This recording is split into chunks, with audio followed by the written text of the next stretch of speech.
final de semana especial em comemoração ao Dia das Mães, vai falar um pouco sobre a vida da mãe moderna. Essa mãe que tem filhos ali entre os 30 e 40 anos e que sofre com muitas outras coisas, com o início da menopausa e tudo mais. E para isso, eu vou conversar com o Dr. João Faria, que é médico e especialista em hormônios e salva muitas mulheres que estão aí nesse momento da vida. Tudo bem? Tudo bem, Vanessa. Bom, esse assunto eu tenho certeza que cabe aí para muitas mulheres que estão nos assistindo ou para as mães dessas mulheres. Como que acontece assim isso da mulher moderna, né? Ela acaba deixando para ter filho mais tarde, é isso? Hoje em dia, a mulher, ela deixa de ter filhos mais tarde, muito mais por causa das carreiras, né? A carreira dela, a parte profissional, trabalho, faculdade, Sim. Então deixa para ter filho mais velha. E os casamentos estão mais tardios também. Né? Então você vê que hoje a média das mães é 30, 35 anos, que antigamente era uma mãe idosa, hoje não é mais. Verdade. E quais os principais fatores, assim, para essa mulher deixar para ter filho mais tarde, além da profissão, como você falou, né, o trabalho, tem outras coisas também? Fatores econômicos, né? Hoje os casais têm menos filhos, deixam para ter filho quando estão com as carreiras mais estabelecidas. Sim. Tudo isso influencia no decorrer da vida do casal, né? Sim, sim. Acaba o casal resolvendo demora mais um pouquinho mais para ter filho. Às vezes não tem. Antigamente nossas pais tinham 2, 3, 4 filhos. Hoje, o máximo é 1 ou 2 filhos. Raramente você vê um casal da nossa idade com 3 filhos. É verdade. Então, tudo isso influencia. Parte financeira. E assim, hoje, que nós podemos ver, assim, que eu vejo muito no meu consultório, que as mulheres atualmente, elas são mães, empresárias, esposas, empreendedoras, cuidadoras dos pais, né? Sim. Hoje em dia, o envelhecimento, as pessoas estão vivendo mais. O que acontece? Os pais estão mais idosos, a mulher cuida dos filhos e dos pais, então há uma sobrecarga, né? E tudo isso que você falou é realmente nessa faixa etária, né, dos 30 a 40 anos, porque aí o filho que você teve ali com 30 anos, de repente já está com 10 anos, quando você está com 40, os seus pais estão com 70, 80, então você está cuidando dos pais, cuidando do filho na pré-adolescência, o trabalho, a carreira normalmente nessa fase também está em ascensão, né? Marido. Assim, e se você ver, nós somos a era analógica e digital. Então a gente teve que incorporar a era digital, que vem muita informação. A notícia hoje, o conhecimento é fugaz, então se você não se atualiza, você é ultrapassado.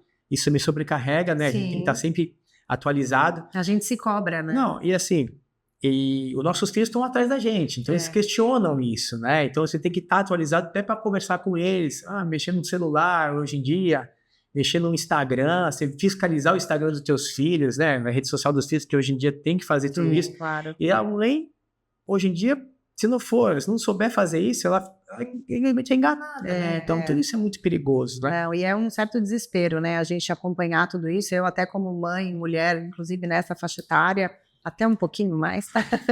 Eu me sinto em toda essa situação que você está falando, né? A gente se cobra e aí tem aquele já início também de uma menopausa, que já fica aqueles hormônios à flor da pele. E assim... Tudo vem de encontro a essa fase que a gente está vivendo. Né? E o pior disso, que no climatério, que o pessoal chama de perimenopausa, não a menopausa em si, que a menopausa é uma data. Sim. É 1 ano após a última menstruação, ponto. Mas o período que você começa a ter as alterações hormonais, os laboratórios, às vezes, os exames não pegam. A mulher sente muito. Então, o climatério, a paciente, ela expõe muitos sintomas, só que nos exames laboratórios não tem tanta alteração. Os hormônios não alteram muito no exame. Mas a sensação que ela tem é muito ruim.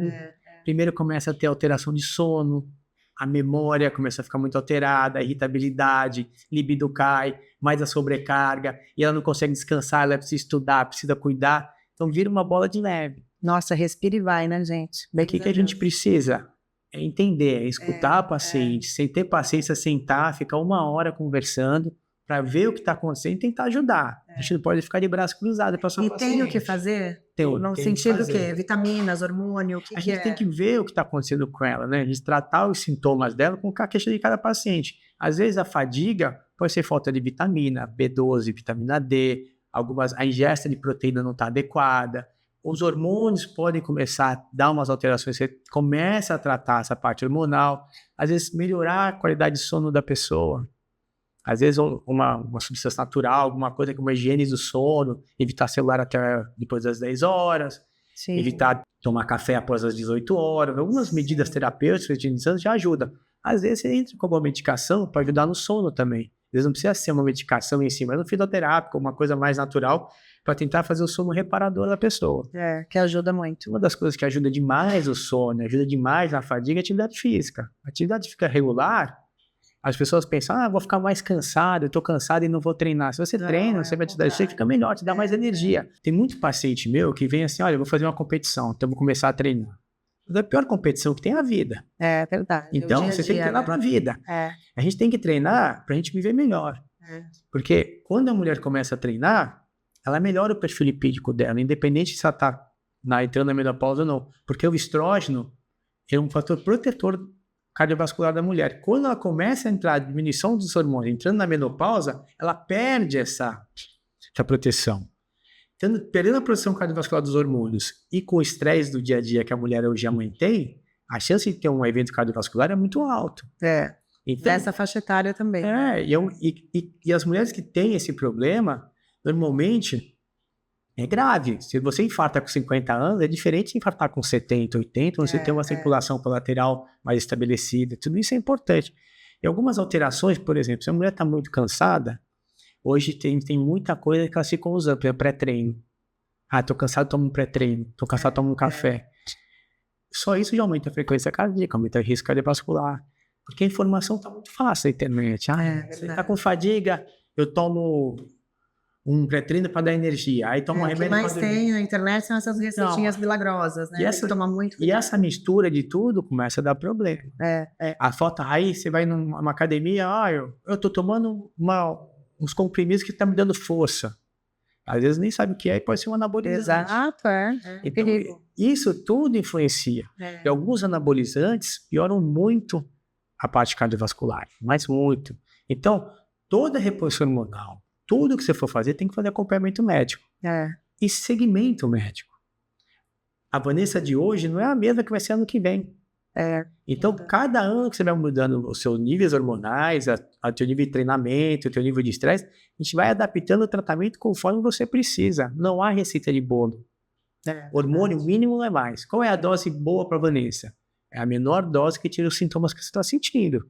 Sempre o menor, né? A menor dose. Sempre. Para não exagerar. Não existe querer pular etapa, ou vou aumentar a dose para você ficar bem. Não. É a dose que você está precisando hoje. Sim. E tem uma idade, doutor, que que essa mulher precisa fazer uns exames, um check-up nesse sentido, mais hormonal, assim, tipo acima dos 30, acima dos 40? Então, vê muito da clínica da mulher, né? Tem mulheres que existem a menopausa mais precoce, tem com 35, 40, 36, 37 anos, que aparece a falência ovariana. Não é tão comum, mas é possível.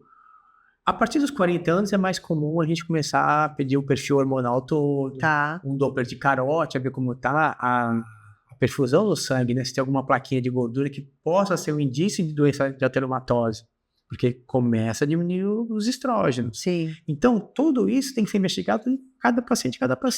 Por exemplo, uma história familiar de infarto, uma história familiar de AVC, uma menopausa precoce na mãe, uma puberdade muito precoce. Tudo isso você vai vendo, né? Sim. Porque a mulher tem um período fértil da vida dela, da menarca, que é a primeira menopausa, da menarca, que é a primeira menstruação, até o final, que é a menopausa. E nesse período há uma certa limitação de óvulos, né? Então, cada mulher é diferente. Tem muita história genética da mulher. Alimentação hoje em dia. Porque que a gente tem visto hoje? Algumas substâncias são disruptoras. São disruptoras hormonais, elas trazem uma puberdade muito precoce. Algum maquiagem para criança, começa a usar a maquiagem da mãe, você pode estimular uma menstruação, uma puberdade precoce. Olha só. Algumas substâncias, BPA, alguns plásticos que você esquenta no micro-ondas, são disruptores hormonais, pode gerar obesidade. A obesidade, só de aumentar o peso, aumenta o estrógeno na criança, que pode evoluir com uma puberdade precoce. Então, tudo isso a gente tem que observar, porque se você teve uma menarca muito cedo, você ficou mocinha cedo, a chance de você ter uma menopausa mais cedo é mais também provável, grande. Né? Tudo isso tem que ser analisado. Mas não é um bicho de 7 cabeças. Não é. Não é. Mamães, tem saída, viu? Fiquem tranquilas. O mais importante é ouvir. Você tem que, o seu médico... E procurar ajuda, né? Eu acho que isso também é importante. E algumas coisas a pessoa não pode entender como normal. Por exemplo, as pessoas normalizam muito. Falam, não, mas é que eu tô numa fase que é assim mesmo. Eu tô maluca, com filho pequeno, com marido, é assim mesmo. Não é assim mesmo. Por exemplo, você pode ser ajudada. Se a moça tem um ciclo menstrual 28 dias, 29, começa a passar para 35, alguma coisa tá errada. Ela ficava menstruada 3 dias, tá ficando 7. Um sangramento disfuncional. Poxa, o cabelo tá caindo. Ela dorme e acorda cansada. Ela vai na balança, a roupa tá mais justa, tá mais apertada a roupa, mas o peso diminuiu, ou seja, ela ganhou gordura e perdeu massa magra. Sim. E músculo é uma poupança de saúde. Quanto maior a massa muscular, mais longevidade, mais saúde metabólica, e assim, vai prevenindo várias outras doenças, como a osteoporose, que é uma coisa muito importante na mulher. Bem menos frequente que o homem, por causa do perfil hormonal do homem, mas uma coisa muito real nas mulheres. E a gente faz, nós perguntamos, uma densitometria. A paciente já tem, o paciente treina, faz tudo saudável, mas tem uma osteopenia. Olha só. Por baixa massa muscular, porque ela faz dieta restritiva, não ingere tanta proteína, aí começa a perder massa muscular, e o que segura a cálcio no osso é músculo. Então, tudo isso é importante, e às vezes deixa passar. Aí vai querer tratar um paciente com 60, 65 anos, a gente perdeu tempo, né? Porque existe uma janela de segurança de você começar a terapia de reposição hormonal, que a sociedade brasileira fala em 10 anos após a última menstruação, ou seja, a gente tem uma janela até 10 anos para começar a usar o hormônio, mas existe fatores de risco individualizados. Claro, cada caso é um caso, né? Não tem como eu começar uma reposição hormonal sem uma avaliação cardiovascular. Uma alteração, um Doppler de carótida, um ecocardiograma. Sim, tem que investigar tudo para ver o todo, né? Porque tudo na vida é risco-benefício. Eu vou deixar a minha paciente com um problema cardiovascular por falta de estrógeno, risco alto, e não vou dar hormônio para ela, que ela está precisando, ou às vezes uma paciente tem um risco tão alto, se eu começar a dar hormônio depois de 10 anos, de reativar uma placa e ela romper e ter um AVC, que não vale a pena. Exatamente. Então, eu tenho que ver a melhor opção para minha paciente, e não existe verdade absoluta. Todo tratamento tem que ser discutido com a sua paciente, entre risco e benefício. Olha, e cada caso vai ser um caso, a paciente tem que procurar uma ajuda, né, para ver, fazer os exames e seguir direitinho, e tem saída, gente, não é o fim do mundo, tem saída. Às vezes o paciente vem que estavam desanimadas, tal, às vezes veio uma paciente, por exemplo, ela veio para mim e falou assim, olha, eu tô na menopausa, vim botar implante, veio e trouxe isso para mim. Eu conversei com ela, e ela é da área da saúde, eu falei, olhei todos e falei, o seu problema não é estrógeno, testosterona, a sua tireoide bagunçada. Regulada. Eu regulei a tireoide dela, dei a medicação, custa muito barato, e ela voltou a ter o ciclo menstrual normal, vida normal, perdeu peso, um tratamento muito simples. Então, quando a gente começa a olhar a paciente, entender o que está acontecendo com ela e escutar, aí fica mais fácil. Sem dúvida. E tudo é um acompanhamento. Se eu começo um tratamento com uma paciente, mês que vem ela fala, olha, aconteceu isso, a gente vai ajustando dose. Até para o corpo adaptar, né? O organismo adaptar. Tudo. E todo problema que aparecer durante o tratamento, você tem que fazer a correção. Sim. Por exemplo, você começou a repor hormônio e a mulher volta a menstruar. Um sangramento disfuncional. Ninguém já está menstruando, já está na menopausa, ninguém quer menstruar mais. É lógico. Por perda de ferro, outros problemas, né, que pode acontecer, o desconforto de estar menstruando sem saber quando vai menstruar. Né? Então a gente consegue diminuir a dose de estrógeno, aumenta um outro progestina. Né? Põe uma coisa, tira a outra. E não existe receita de bolo, cara, não responde de um jeito. Exato. Se muda o peso, muda a dose de hormônio. Se ganhou mais massa muscular, muda a dose de hormônio. Se está mais velha, não precisa de tanto hormônio. Tudo vai do dia a dia, mas a conversa é importante. Né? O paciente tem que vir e abrir o jogo. Não pode ficar guardando, não vou falar isso. Uma coisa que é muito séria, e as mulheres têm medo de falar, é sobre perda urinária. Ela espirra, faz xixi, vai fazer força, escapa um pouquinho de xixi na academia, vai pular corda, faz xixi, e não fala por vergonha. É muito comum isso. E o assoalho pélvico, quando cai o estrógeno, há uma alteração da estrutura da vagina e da uretra. Então muda o ângulo um pouquinho e vai perder. E às vezes um creminho vaginal 2 vezes por semana você resolve o problema. Então, e a infecção que acontece de repetição para. Aí, o que tem visto muito? O paciente não fala, aí pega infecção urinária por causa desse refluxo, não aguenta as fezes segurar xixi, vai no pronto-socorro, toma antibiótico. Aí vai de mais de 2 meses depois de novo, toma antibiótico de novo. Aí você cria uma resistência bacteriana.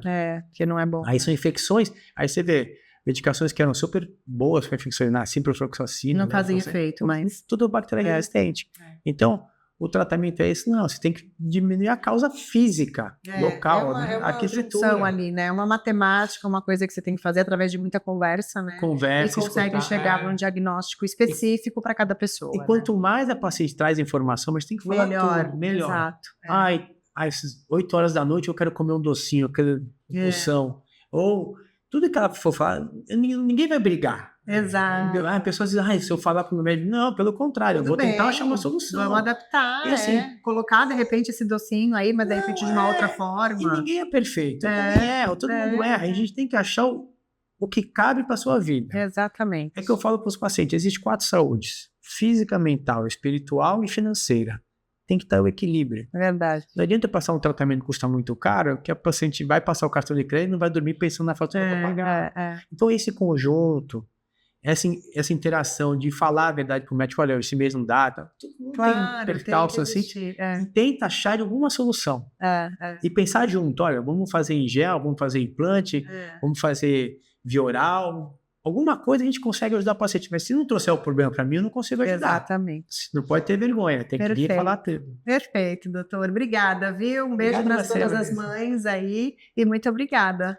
Parabéns às mamães, especialmente a minha esposa e a minha mãe, e que esteja um domingo de muita paz e alegria na casa de vocês. Obrigada, doutor.